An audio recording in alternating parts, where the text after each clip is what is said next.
Vocês já estão sabendo, né, que a Câmara dos Deputados aprovou o projeto que suspende uma resolução que proíbe o casamento infantil e garante atendimento digno a meninas vítimas de violência sexual, certo? Pois é, se você ainda não viu, melhor sentar, porque o que tá rolando é muito grave e eu vou te explicar tudo em detalhes. O CONANDA, Conselho Nacional dos Direitos da Criança e do Adolescente, é o órgão que define as diretrizes das políticas públicas voltadas à infância e adolescência no Brasil. Em 2024, o CONANDA publicou a Resolução 258, que estabelece como o Estado deve agir em caso de violência sexual contra crianças e adolescentes.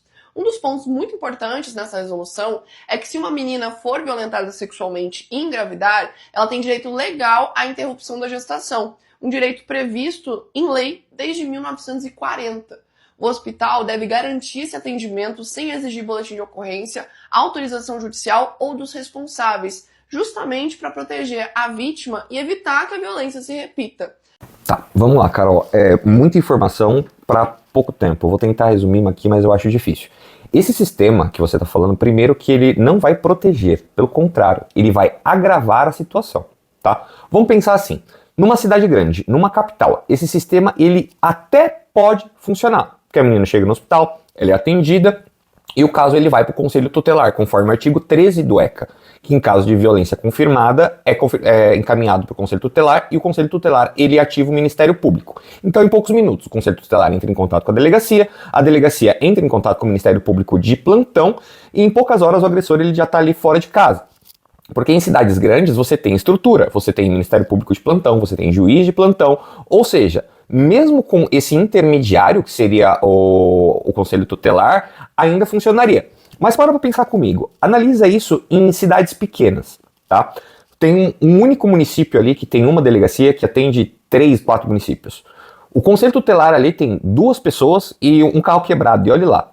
A menina ela é atendida no hospital, o caso ele vai para o Conselho Tutelar, e aí ele para. Por quê? O delegado ele não está na delegacia, o delegado está de férias, o juiz está em outra comarca e o agressor ele vai terminar dormindo no mesmo teto da vítima. Porque sem o boletim de ocorrência, ninguém pode agir ali. O Conselho Tutelar ele não tem poder de polícia e o Ministério Público ele só vai atuar depois do inquérito começar. O resultado? A vítima ela é protegida no papel, mas ela continua em risco dentro de casa.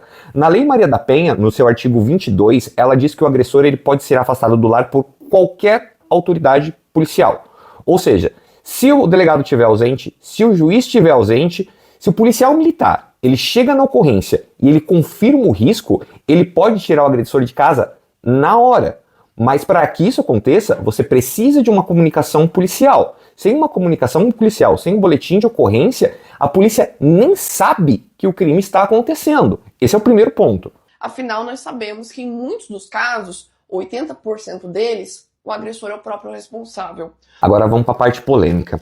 Imagina a situação contrária. Imagina que a menina, ela diz que ela foi violentada, o médico acredita, e o hospital ele segue o protocolo do CONANDA e faz o aborto sem boletim de ocorrência, sem investigação e sem autorização judicial. Depois descobrem que essa história é falsa.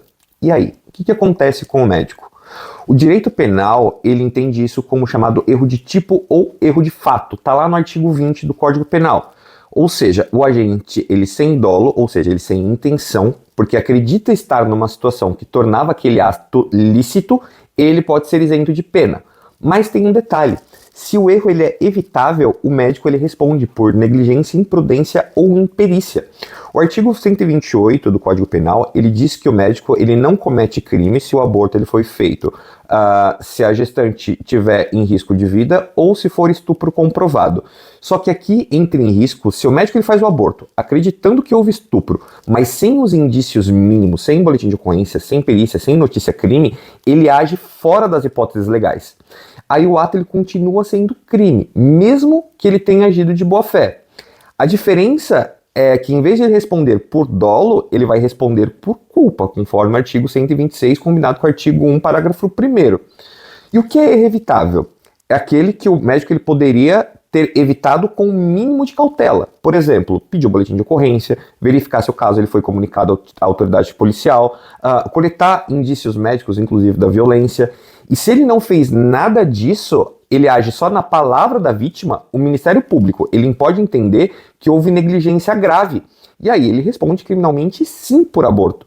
E ele pode responder até pela responsabilidade administrativa no CRM. E detalhe, o próprio hospital está na linha de tiro. Porque se ele for público, ele vai responder por improbidade administrativa, porque ele usou recursos do Estado para a prática de um ato ilegal.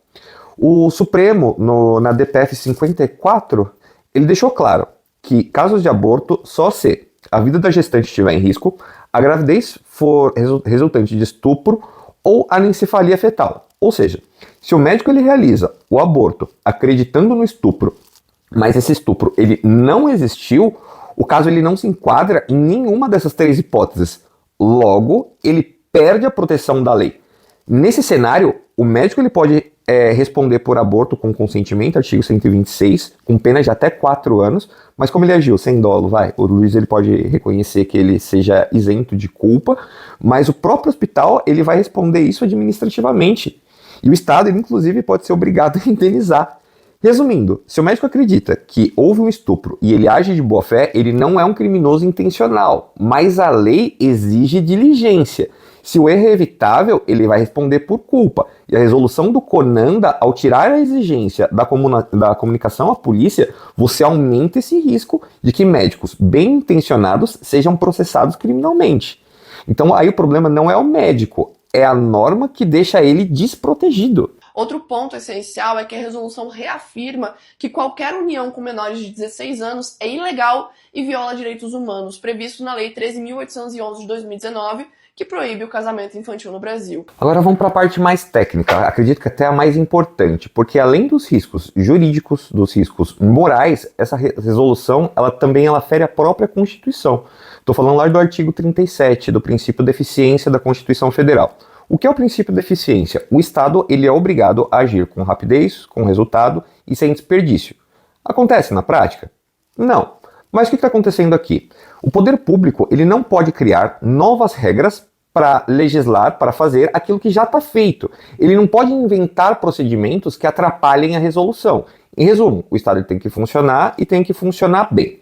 A resolução do Conanda ele faz exatamente o contrário disso. Ele repete normas que já estão em vigor. O Código Penal ele já trata das excludentes de ilicitude do aborto.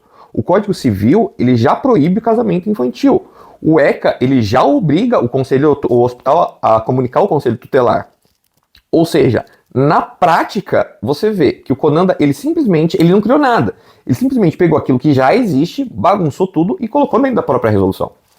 Mas a deputada Cristonieto, do PL do Rio de Janeiro, autora do projeto que tenta suspender essa resolução, diz que o Conanda extrapolou suas funções. No texto do PDL, ela distorce completamente o conteúdo da resolução, que na verdade apenas garante que o atendimento a crianças e adolescentes vítimas de violência sexual aconteça sem humilhação, criminalização ou interferência de quem praticou a violência.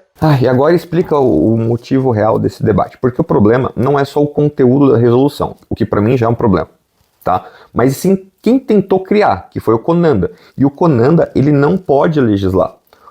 O que é o Conanda? O Conanda, ele é um órgão consultivo deliberativo vinculado ao Ministério dos Direitos Humanos. Até aqui, ok. Ele pode orientar políticas públicas? Pode. Mas ele quis criar uma norma que contraria leis federais. Isso é função exclusiva do Congresso, como prevê lá no artigo 48 da Constituição Federal. A própria Constituição, no artigo 49, inciso 5, ele diz que o Congresso ele pode suscitar qualquer ato normativo do Executivo que extrapole o poder de regulamentar. E foi exatamente o que aconteceu aqui. O Conanda ele quis criar regras sobre temas que já eram definidos em leis, como no caso do aborto, da questão da união estável, casamento de menores, sem passar isso pelo parlamento. Isso é o que a gente chama de abuso de poder de regulamentar.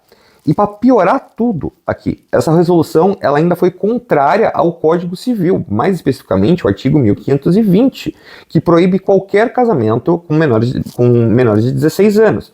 Essa regra ela já é clara, ela já é objetiva e ela já está consolidada. Mas a resolução do Conanda ela voltou a tratar do tema como se fosse, sei lá, tipo uma novidade.